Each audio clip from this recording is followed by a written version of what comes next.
رشتہ لے کر آئے ہیں.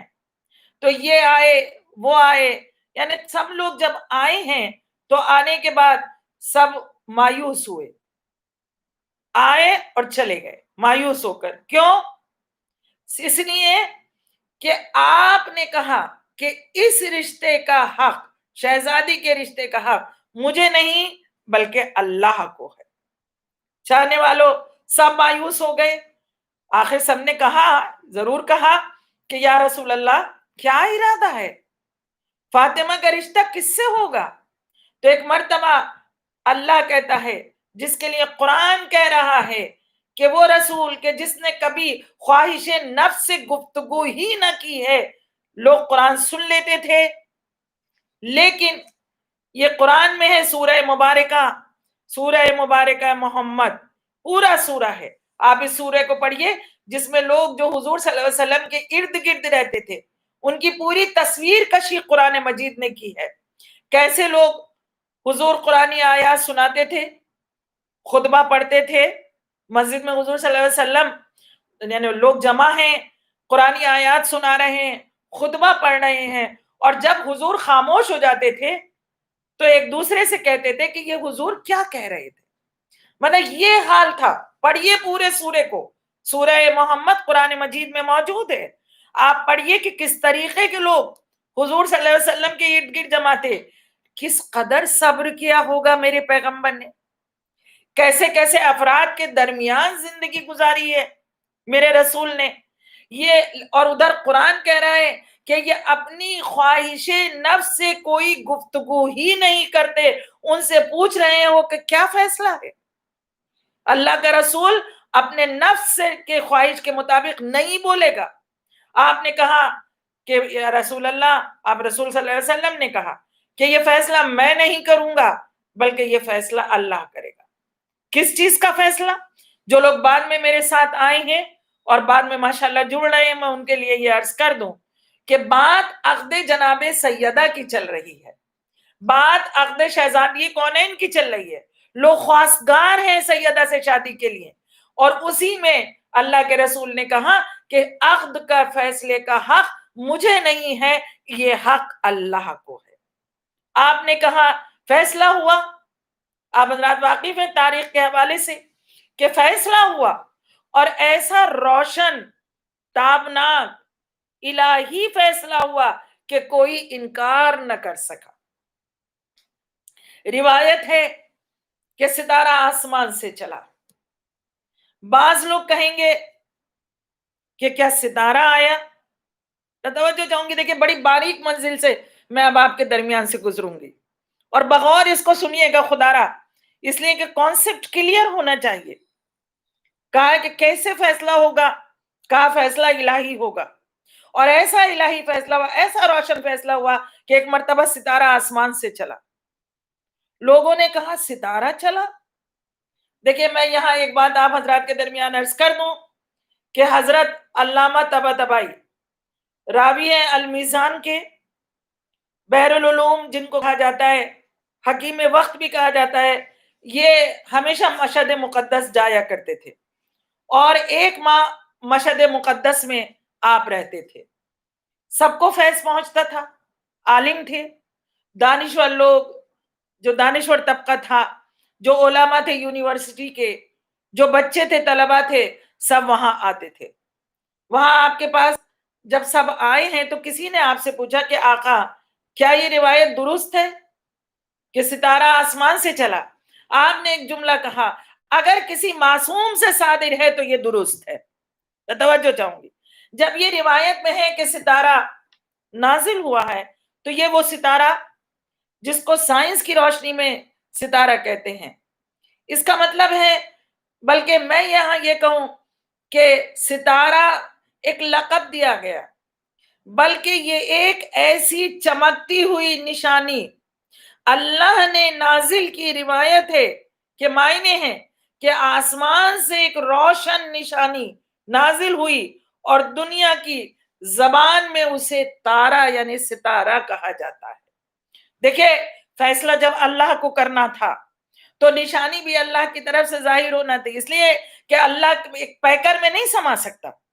اس لیے اب اللہ کو اگر فیصلہ کرنا ہے تو اللہ نے ایک روشن فیصلہ کیا، ایک تابناک فیصلہ کیا، ایک الہی فیصلہ کیا، اور وہ اس طریقے سے کہ ایک روشنی ایک چلی آسمان سے، اور اللہ کی طرف سے چمکتی ہوئی یہ شے نازل ہوئی۔ عجب نہیں کہ دنیا کی نگاہوں میں وہ ستارہ ہو، لیکن اللہ کی نظر میں وہ ایک فرشتہ تھا کہ جو آ رہا تھا زمین پر۔ توجہ چاہتی ہوں، حضور نے یہ والی بات کہ بیٹی، حضور صلی اللہ علیہ وسلم نے جناب فاطمہ زہرا سے پہلے ہی کہہ دیا تھا کہ بیٹی اس طریقے سے نازل ہوگا ستارہ، اور جہاں ستارہ نازل ہوگا اسی کے ساتھ تمہارا عقد ہوگا۔ بیٹی آسمان کی طرف دیکھ رہی تھی کہ واقعی اگر اللہ فیصلہ کرے گا تو اللہ کی طرف سے یہ نشانی آئے گی۔ بہرحال یوں تو سارے لوگ آسمان کی طرف دیکھ رہے تھے، لیکن جناب سیدہ کو خصوصی طور پہ حضور سرور کائنات خاتم المرسلین نے یہ پیغام دیا تھا کہ بیٹی آج کی شب ایک ستارہ آسمان سے چلے گا، اور جہاں نازل ہوگا وہیں پر اسی سے تمہارا عقد ہوگا۔ چاہنے والوں، اس نشانی کی طرف جس سے عقد جناب سیدہ کا فیصلہ ہونا ہے، سیدہ کی نظریں تھیں۔ جیسے ہی ستارہ چلا، سیدہ نے کہا اللہ اکبر، اللہ اکبر، 34 مرتبہ کہنے پائی تھیں۔ توجہ چاہتی ہوں، 34 مرتبہ اللہ اکبر کہنے پائی تھی کہ وہ ستارہ خانہ علی میں نازل ہوا، اور جیسے ہی ستارہ خانہ علی پہ نازل ہوا، چوکھٹ کو اس نے بوسہ دیا، فوراً شہزادی نے کہا الحمدللہ الحمدللہ الحمدللہ، اور 33 مرتبہ الحمدللہ شہزادی نے پڑھنا شروع کیا۔ ابھی آپ نے 33 مرتبہ ہی پڑھا تھا کہ ایک مرتبہ ستارہ نے چوکھٹ علی کو بوسہ دیا، اور پھر ایک مرتبہ بلند ہو گیا۔ شہزادی نے ایک مرتبہ کہا سبحان اللہ سبحان اللہ سبحان اللہ۔ تو چاہنے والوں، یہ ہے عقد شہزادی کونین کا، رشتے کو قبولیت کا پیغام جو اللہ کی طرف سے نازل ہوا تھا۔ ابھی منزل آگے ہے، لیکن یہاں میں روکنے کے بعد ایک چیز میں ہم سب آپ حضرات کے درمیان رکھنا چاہوں گی، اور ہو سکتا ہے کہ ہمارے سوال کا جواب بھی مل جائے، اور وہ جواب یہ ہے کہ ہم عزادار جب عزا خانوں میں جاتے ہیں، روزوں پر جاتے ہیں، روزوں کے بوسے لیتے ہیں، عزا خانے کی چوکھٹ کو بوسہ دیتے ہیں، تو لوگ پوچھتے ہیں کہ قرآن میں کہاں لکھا ہے، قرآن میں کہاں لکھا ہے، حدیث میں کہاں لکھا ہے، اسلام میں کہاں لکھا ہے آسمانی مذہب پر عمل کرو۔ اب مجھے بتائیے کہ علی کی چوکھٹ کو چومنے آسمان والا آیا، سارے اصحاب نے دیکھا، چوم لیا، فخر بھی کیا، اور یہ کہہ کر بلند ہوا ہم سے بہتر کون ہے کہ ہم نے اس ڈیوڑی کا بوسہ لیا ہے، اس ڈیوڑی کو چوما ہے۔ وہی ہم بھی فخر کرتے ہیں کہ ہم سے بہتر کون ہے کہ جس نے در حسین کو چوم لیا ہے۔ عزاداران امام مظلوم کربلا، میں ظاہر بات ہے کہ آج امام حسین کی والدہ ماجدہ شہزادی کونین جناب فاطمہ زہرا کے عقد کی شب عقد ہے۔ آج شادی انجام پائی، رشتہ طے ہوا، آسمانی فیصلہ ہوا، آسمانی پیغام آیا، اور چاہنے والوں اس کے بعد اب شادی کا منزل آئی، شادی انجام پائی، مہر جہیز حضور نے بیٹی کو دے کر بتایا کہ دیکھو یہ سنت ہے، لیکن دنیا کتنا آگے نکل گئی، جبکہ عمل رسول کہ اسلام کی شادی کا کس طریقے سے انجام ہونی چاہیے یا کس طریقے سے انجام دینی چاہیے، یہ عمل رسول نے دنیا والوں کو بتایا ہے۔ لیکن چاہنے والوں، دنیا کتنی آگے نکل گئی، مگر قدرت نے، اچھا میں یہاں ایک بات آپ حضرات کے درمیان ضرور شیئر کروں گی کہ قدرت نے پھر ایک بار وہی اسلامی شادی کی جھلک دنیا کو دکھا دی، اور کس شکل میں کہ آج لاک ڈاؤن اور کورونا وائرس کے حالات میں دنیا جو شادی ہو رہی ہے صرف گورنمنٹ کی ہدایت کے مطابق 10 لوگوں پر مشتمل، 5 لوگوں پر مشتمل، مختصر شادی، قدرت یہ دکھا رہی ہے کہ دیکھو تم نہ مانو، لیکن میں ایسے حالات پیدا کر دوں گا کہ تم مجبور ہو جاؤ گے، تاکہ اس طرح مجبور ہو جاؤ گے کہ تم کو اسی طرح شادی کرنی پڑے گی جس طرح اسلام اجازت دیتا ہے، تاکہ کسی غریب کو اپنی بیٹی کی شادی کرتے وقت پشیمانی نہ ہو۔ ایک بار درود بھیج دے محمد و آل محمد پر۔ اللہم صلی علی محمد و آل محمد۔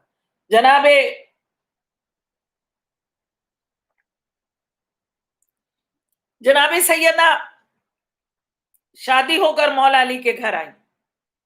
بہت اہم چیز کردار علی اور کردار شہزادی، ہمیں بہت کچھ سیکھنا ہے ان دونوں کردار سے۔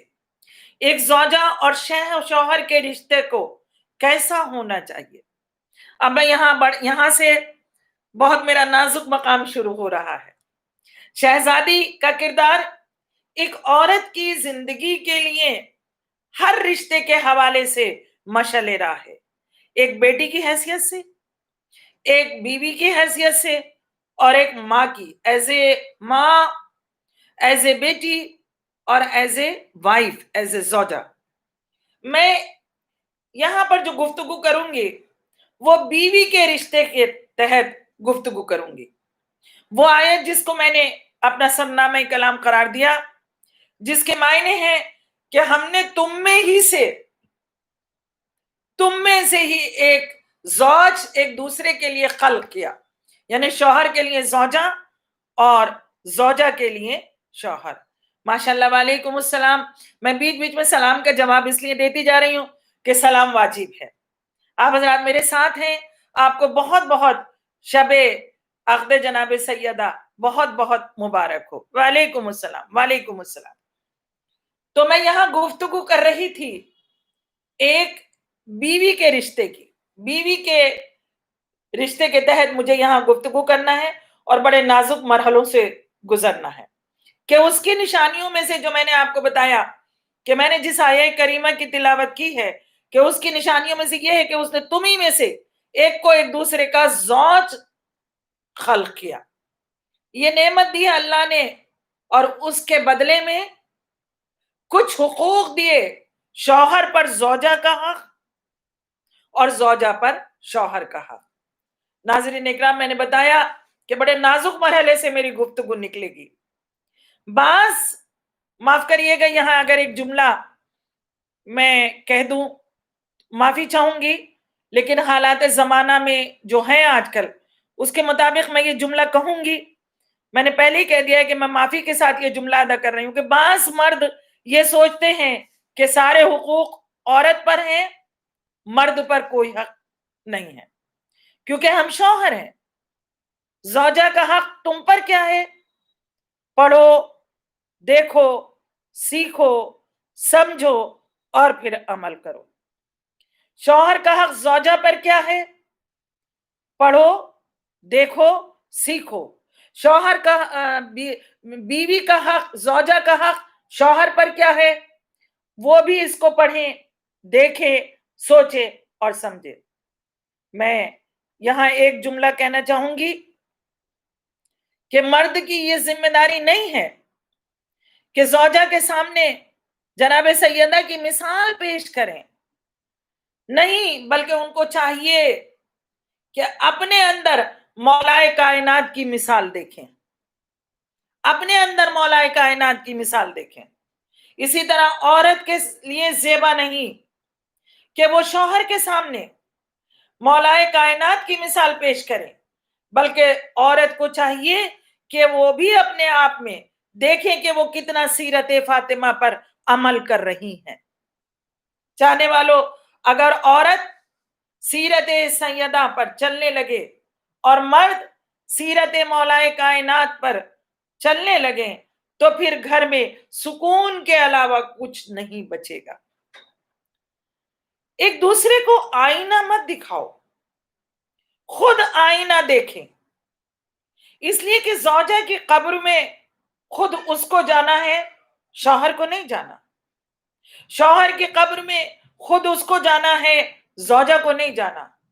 آخرت میں زوجہ سے کے عمل کے لیے خود زوجہ سے سوال ہوگا، جواب شوہر نہیں دے گا، اور شوہر سے آخرت میں اس کے عمل کا خود حساب ہوگا، جواب زوجہ نہیں دے گی۔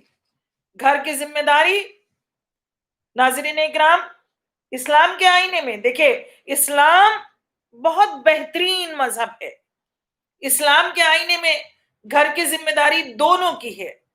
ایک دوسرے کے بہتر رشتے کے لیے جو چیزیں ہیں ان میں ایک اہم چیز ہے جہاں شوہر اور بیوی کا رشتہ قائم رہ سکتا ہے، اس کے لیے ایک بہت اہم چیز ہے احترام۔ بیوی کو شوہر کا احترام اور شوہر کو بیوی کا احترام۔ اور یہ مثال اگر ہمیں تاریخ میں دیکھنا ہے تو ہمیں شہزادی کونین اور جناب مولا کائنات جناب امیر المومنین کی زندگی میں دیکھنا ہوگا کہ میری بیوی کتنا شوہر کا احترام کرتی تھی، اور اسی طرح مولا کائنات کس طرح شہزادی کونین جناب فاطمہ زہرا کا احترام کرتے تھے۔ تو اگر ہمیں اسلام کی ان دو کیریکٹر سے سبق لینا ہے تو ہمیں سب سے پہلے اگر اپنے گھر کی فضا کو ہموار کرنا ہے تو اس کے لیے بہترین اور مؤثر چیز یہ ہے کہ ہمیں ایک دوسرے کا، شوہر اور زوجہ کو ایک دوسرے کا احترام کرنا ہے۔ بیوی کو کس انداز سے مخاطب کریں، ایک دوسرے کی انسلٹ نہ کریں، احترام لازمی ہے، یہ دونوں کا حصہ ہے۔ یہ میں آپ کو بتا دوں کہ اسلام یہ نہیں کہتا کہ صرف بیوی پر ہی یہ فرض ہے کہ وہ شوہر کا احترام کرے، نہیں، بلکہ اسلام کہتا ہے کہ شوہر پر بھی یہ فرض ہے کہ وہ اپنی بیوی کا احترام کرے، اور یہ چیزیں ایک دوسرے کے رشتے کو قوت دیتی ہیں۔ چادر تطہیر میں بھی اگر دیکھنا ہے تو آپ کو رشتوں کا احترام نظر آ جائے گا۔ چادر تطہیر میں رشتوں کا احترام بہترین نمونہ ہے۔ ایک دوسرے کے عمل کو، ایک اور چیز میں آپ کو بتا دوں کہ جس کے لیے اسلام میں ہے کہ ایک دوسرے کے عمل کو بہت باریک بینی سے نہ دیکھیں۔ اگر کوئی عمل میں کوتاہی بھی ہو گئی ہے تو آپ الگ سے بہت مہذب انداز میں اس کو سمجھا دیں۔ اس لیے کہ جانے والوں، کبھی کبھی دیکھنے میں آتا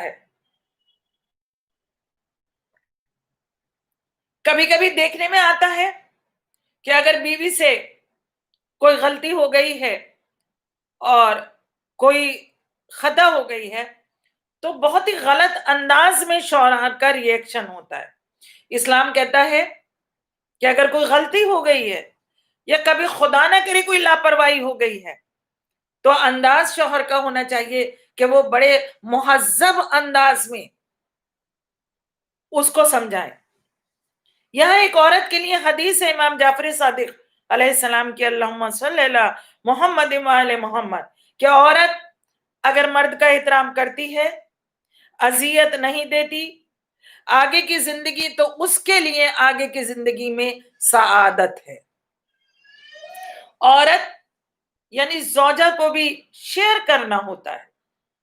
دیکھیں کہ شیئر کیا، فار ایگزامپل کہ عورت بھی اگر پریشانی میں ہے یا وہ کوئی چیز اپنی پریشانی شیئر کرنا چاہتی ہے تو اس کے لیے بھی اسلام اس بات کا حکم دیتا ہے کہ ظاہر بات ہے کہ اسے اپنے شوہر سے ہی وہ چیز شیئر کرنا ہے، تو اس کے لیے وہ پہلے حالات کو دیکھے کہ شوہر تھکا ہوا تو نہیں ہے، ابھی آفس سے تھکے ہوا آیا ہے یا کسی مسئلے کو لے کر تھکا ہوا ہے، تو وہ اس وقت شیئر نہ کرے، بلکہ جب ذرا سا ذہنی سکون ہو، اسے جسمانی سکون ہو، تب اپنی پریشانی کو شیئر کرے۔ اگر ہم یہ چھوٹی چھوٹی سی باتیں اسلام کے آئینے میں اگر ہم اس کو اختیار کریں تو ہمارے گھر کی تمام پرابلمز دور ہو سکتی ہیں۔ اور شیئر کریں، انداز شکایتی نہ ہو، بلکہ ایک دوسرے سے پرابلم کو اگر وہ سالو کر رہے ہیں، شوہر بیوی سے کہہ رہا ہے، بیوی شوہر سے کہہ رہی ہے، تو اگر وہ ایک دوسرے سے اپنی پرابلم کو سالو کر رہے ہیں تو ان کا انداز ایسا ہونا چاہیے جیسے ایک دوست دوسرے دوست سے اپنی پرابلم سالو کر رہا ہے۔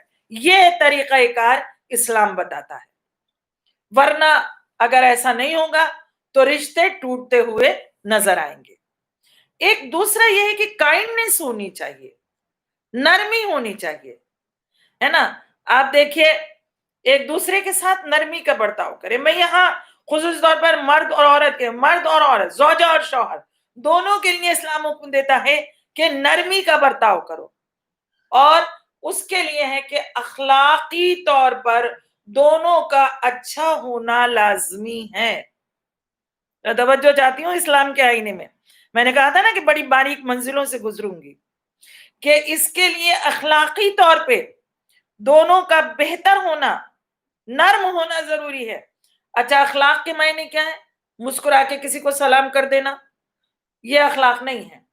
مسکرا کے، بلکہ اچھا اخلاق مسکرانا نہیں، مسکرا کر کبھی ایسے دو چار جملے طنزیہ کہہ دیے کہ ایک شوہر نے اگر بیوی سے کہہ دیا اور یا بیوی نے شوہر سے کہہ دیا تو اب پورا دن ذہنی طور پر جلتا رہے، یہ اچھا اخلاق نہیں ہے. بات بہت بڑی کہہ دی لیکن مسکرا کے کہہ دی. اخلاق کے معنی یہ ہے، اخلاق ایک میجک ہے، معجزہ ہے کہ لاپرواہ رشتے بھی صحیح راستے پر آ جاتے ہیں. اور سب سے زیادہ تعلیم اسلام نے اخلاق کی دی ہے. خود حضور صلی اللہ علیہ وسلم کو خلق عظیم کا خطاب دیا گیا ہے. چاہنے والوں تو ظاہر بات ہے کہ اس اسلام نے شوہر اور زوجہ کے لیے بھی اخلاق کی کس طرح تعلیم دی ہوگی. ایک دوسرے کی کوتاہیوں کو، کمیوں کو دور کرتے ہوئے اچھے اخلاق کا مظاہرہ کرنا شوہر اور بیوی کے لیے نہایت ضروری ہے. ایک راوی رسول خدا صلی اللہ علیہ وسلم، اللہم صلی علی محمد وعلی محمد، حضور صلی اللہ علیہ وسلم کی خدمت میں حاضر ہوا اور کہا کہ حضور، میری بیوی گھر میں مسکرا کے کام کے بعد میرا استقبال کرتی ہے، دن بھر کام میں لگی رہتی ہے لیکن پھر اس کے بعد مسکرا کے میرا استقبال کرتی ہے. اور میری بیوی اگر میں باہر جاتا ہوں تو مجھے دروازے تک چھوڑنے آتی ہے، اور میری پریشانی دیکھ کر کہتی ہے کہ میرے سرکار، اگر آپ رزق کے لیے گھبرا رہے ہیں تو خدا میرے اور تیرے رزق کا ضامن ہے، رزق کے لیے مت گھبرا. رسول نے کہا جاؤ اور جا کر زوجہ کو جنت کی بشارت دے دو، یعنی تجھ کو ہر روز خدا کی راہ میں ایک شہید والے کا آدھا ثواب ملتا ہے. جانے والوں، جب تک عورت اچھے اخلاق کا مظاہرہ کرتی رہے وہ جہاد کر رہی ہوتی ہے. اس لیے کہ جانے والوں، اگر شوہر برے اخلاق کا بھی ہے، غصے والا ہے، اور وہ اس کی تمام زیادتیوں کو برداشت کر رہی ہے، اس کا مطلب یہ ہے کہ وہ اپنے نفس سے جہاد کر رہی ہے. اچھا، یہی چیز شوہر کے لیے بھی اسلام میں حکم ہے کہ اچھے اخلاق کا مظاہرہ بیوی سے کرو، اور وہ اس طرح ممکن ہے کہ پہلے ہی دن سے یہ کلیئر کر دو. بہت اہم بات میں اسلام کے آئینے میں شوہر اور بیوی کے حقوق کو لے کر آپ حضرات کے سامنے بیان کر رہی ہوں کہ اس طرح ممکن ہے کہ پہلے ہی دن یہ کلیئر کر دو کہ وہ شادی کی صورت میں کسی کو کنیز بنا کر نہیں لایا ہے کہ وہ سارے گھر کے کام انجام دے، بلکہ وہ شریک حیات لا رہا ہے، لائف پارٹنر لا رہا ہے. اسلام میں شریک حیات کا نام دیا گیا ہے بیوی کو. چاہنے والوں، وہ ذہنیتیں یقینی طور پر میرے لیے کچھ نہ کچھ کہہ رہی ہوں گی کہ جو سوچتی ہیں کہ گھر میں اگر بہو آ جائے تو معلوم ہوا کہ اب سارا کام گھر کا بہو کرے گی. اسلام اس کی اجازت نہیں دیتا. معاف کریے گا، اسلام کے آئینے میں یہ بات کہہ رہی ہوں. اسلام میں آنے والی کو یہ احساس دلایا جائے کہ وہ کنیز نہیں بلکہ لائف پارٹنر، شریک حیات بن کر اس گھر میں آئی ہے. اور شریک حیات اگر بن کر آئی ہے تو اب اس کے ساتھ انڈرسٹینڈنگ کیسی ہونی چاہیے. اگر ہمارا لائف پارٹنر ہے کوئی تو اس کے ساتھ ہماری انڈرسٹینڈنگ بھی اچھی ہو، اس لیے کہ یہ اسلامی نظریہ ہے کہ اگر انڈرسٹینڈنگ اچھی نہیں ہوگی تو ہر وقت کا روگ بن جائے گی زندگی. اور ظاہر بات ہے کہ جو دیکھیں، اگر پارٹنر ہوتا ہے تو پارٹنر سے ہر اچھی بری چیز جو ہے وہ شیئر کی جاتی ہے. اللہ نے بھی زوجہ کو شوہر کا لائف پارٹنر قرار دیا اور شوہر کو زوجہ کا لائف پارٹنر قرار دیا ہے. تو اب یہاں پر دونوں کے درمیان انڈرسٹینڈنگ اچھی ہونی چاہیے، اور اس کا عملی نمونہ ہمیں جناب سیدہ اور مولا کائنات کی زندگی میں ملتا ہے کہ کبھی نہ شکوہ لب پر ہے سیدہ کے، نہ کبھی شکوہ لب پر ہے مولا علی کے، بلکہ اس طریقے سے انڈرسٹینڈنگ میری بیوی کی تھی کہ ہر مصائب کو برداشت کر لیا، ہر پریشانی کو برداشت کر لیا، لیکن کبھی علی سے شکوہ نہیں کیا، اور نہ کبھی مولا علی نے شہزادی کونین سے کسی طرح کا شکوہ کیا ہے۔ جانے والوں، ایک اور چیز کہ جو میں اسلام کے آئینے میں یہاں بیان کر دوں، فرمائش۔ دیکھیں اسلام کے آئینے میں فرمائش یہ ہے کہ معاشرے میں ہر گھر مالی اعتبار سے برابر نہیں ہوتا۔ کچھ لوگ ہوتے ہیں کہ جن کے پاس پیسہ ہے، کچھ لوگ ہوتے ہیں کہ جو پیسہ کم رکھتے ہیں، پیسہ کم ہے ان لوگوں کے پاس، مالی حیثیت اتنی اچھی نہیں ہے۔ تو اب مالی اعتبار سے سب گھرانے ایک جیسے نہیں ہیں، تو عورت یعنی زوجہ کا فرض یہ بنتا ہے کہ وہ ایسی فرمائش شوہر سے نہ کرے کہ جس کی قوت خرید شوہر کے پاس نہ ہو۔ یہ نصیحت خود خاتم المرسلین نے بیٹی جناب فاطمہ سے کی تھی کہ بیٹی کسی ایسی چیز کا تقاضا علی سے نہ کرنا کہ علی وہ مہیا نہ کر سکیں۔ ایسے معاملات میں عورت غضب الہی کا شکار ہو سکتی ہے اگر وہ اپنے شوہر کی حیثیت نہ دیکھے اور اس کی حیثیت سے بڑھ کر فرمائش کر دے، تو ایسی عورتیں غضب الہی کا شکار ہوتی ہیں۔ اور ایک دوسرے کے عیب تلاش نہ کریں۔ اسلام میں شوہر اور بیوی کے رشتے کے لیے ایک بہت اہم چیز یہ دی ہے کہ ایک دوسرے کی عیب جوئی نہ کریں، بلکہ اپنے اپنے عیوب اور اپنی اپنی خوبیوں پر نظر کریں۔ اچھا، اب دیکھیں جنگیں تو کئی طرح کی ہوتی ہیں، عالمی جنگ بھی ہوتی ہے، گھر میں بھی جنگ ہوتی ہے۔ تو اب انسان کیا ہوتا ہے، جنگ ہوتی کیوں ہے؟ کیونکہ انسان اپنے حق کو تو یاد رکھتا ہے لیکن دوسرے کے حق کو بھلا دیتا ہے۔ بس یہی بات شوہر اور زوجہ کے درمیان ہے کہ دوسروں سے ایک کو دوسرے کے حقوق سے لاپرواہی نہیں کرنی چاہیے۔ اگر لاپرواہی ہوگی تو وہیں گھر جو ہے وہ جنگ کا اڈا بن جاتے ہیں۔ شوہر کے راز اپنے سینے میں رکھے۔ عورت کے لیے حکم ہے کہ وہ شوہر کے راز اپنے سینے میں رکھے، کیونکہ یہ گھر کے دو پہیے ایسے ہیں کہ جس میں ایک سرپرست ہے۔ عورت پھر بھی اپنی نسوانیت کی بنا پر بہت سی باتوں میں کمپرومائز کر لیتی ہے، لیکن مرد بعنوان مرد کو کمپرومائز کرنا بہت مشکل ہوتا ہے۔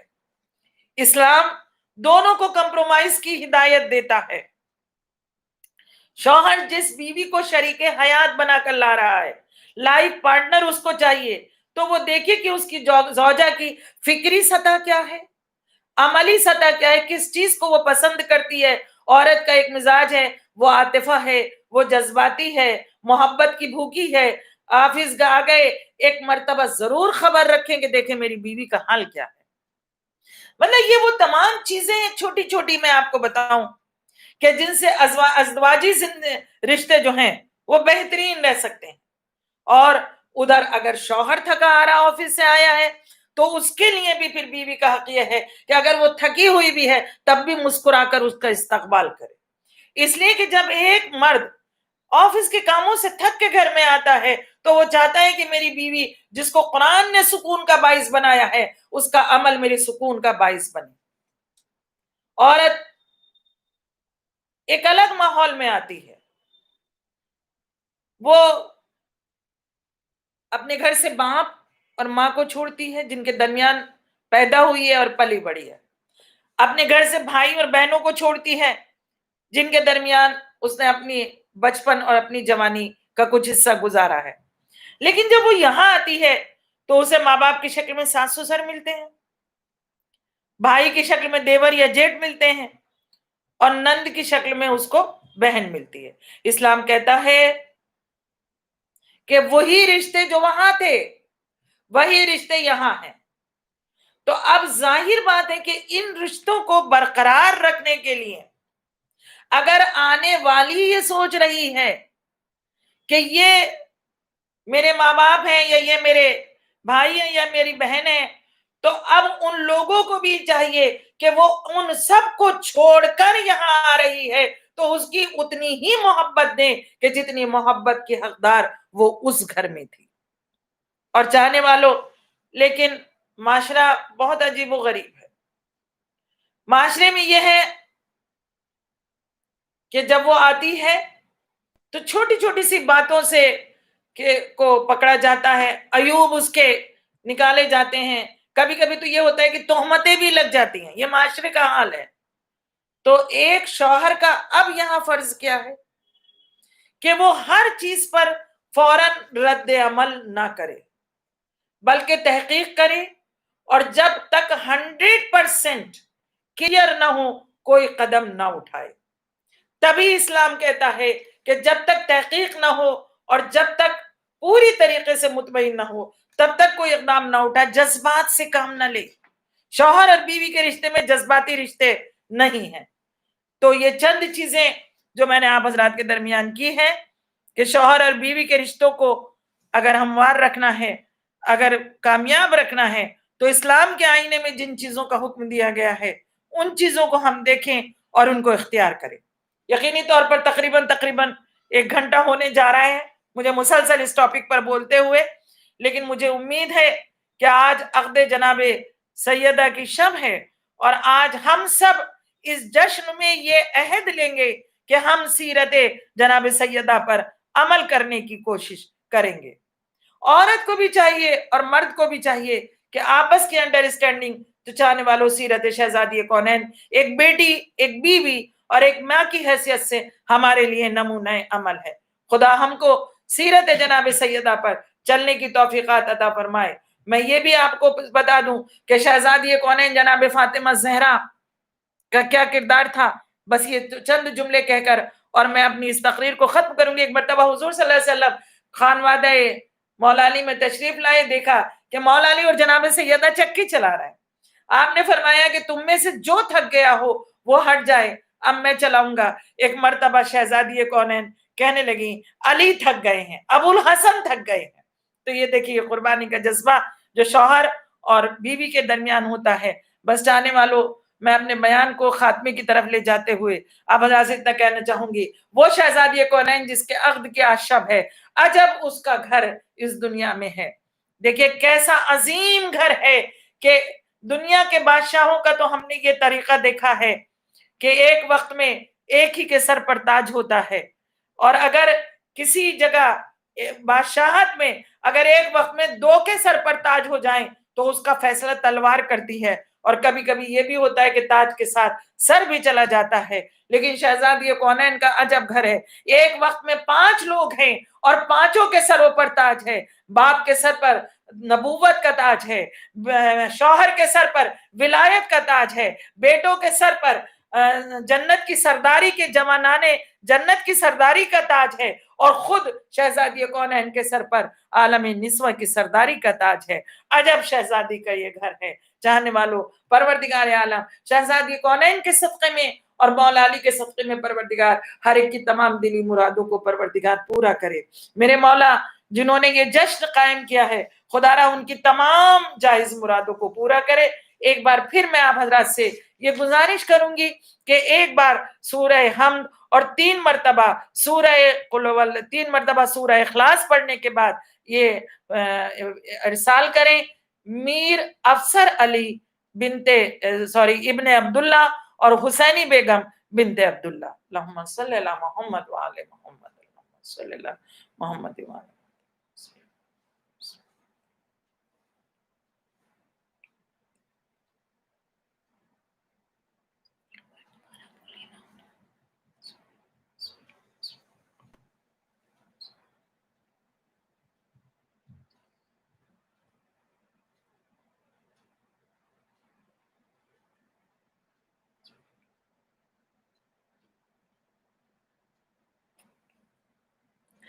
جزاک اللہ خیر. آپ حضرات نے جشن جناب شہزادی کونین جناب فاطمہ زہرا اور مولا علی کے جشن میں آپ نے میرے ساتھ شرکت کی، اور ماشاءاللہ 1 گھنٹے کا یہ حسین لمحات آپ نے میرے ساتھ گزارے. شہزادی آپ کو جزائے خیر دیں اور بس دعا گو ہوں کہ پروردگار عالم چاہت معصومین کے صدقے میں یہ وبا جو کورونا وائرس کی وبا ہے اور جو چاروں طرف پوری دنیا کو گھیرے ہوئے پروردگار اس وبا سے اور اس بیماری سے سب کو نجات دلوا۔ میرے پروردگار سب کو اپنے سائے میں رکھنا ہے، اے میرے مولا سب کو اس وبا سے بچا کر رکھنا۔ اور بارہلا محرم چونکہ نزدیک ہے، خصوصی طور پر آج میں شہزادی کونین کے حضور میں ہاتھ جوڑ کر یہ درخواست کر رہی ہوں کہ شہزادی اس حالات کو سنوار دیجئے تاکہ آپ کے لال کا ماتم اسی طریقے سے ہو سکے جس طریقے سے ہم صف عزا بچھاتے تھے۔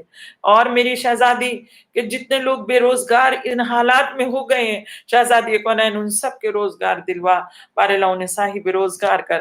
میرے پروردگار جو لا ولد ہیں ان کو اولاد عطا فرما۔ پروردگار عالم جو بیمار ہیں ان کو بیمار کربلا کے صدقے میں شفا عطا فرما۔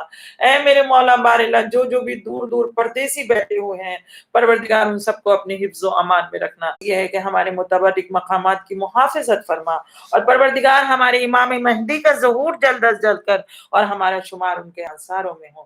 آمین ثم آمین۔